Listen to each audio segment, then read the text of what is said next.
Hello everyone, in this video I'm going to show you how to lower resolution for all videos on Facebook. So if you want to lower the resolution of each Facebook video on your Facebook account, here I can get it done. So the first thing you have to do is open your Facebook account on your phone, then you tap on the menu icon.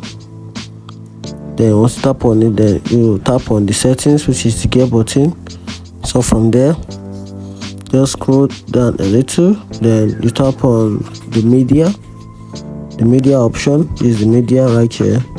You tap on the media, then you scroll down a little under video quality, then you tap on the data saver option.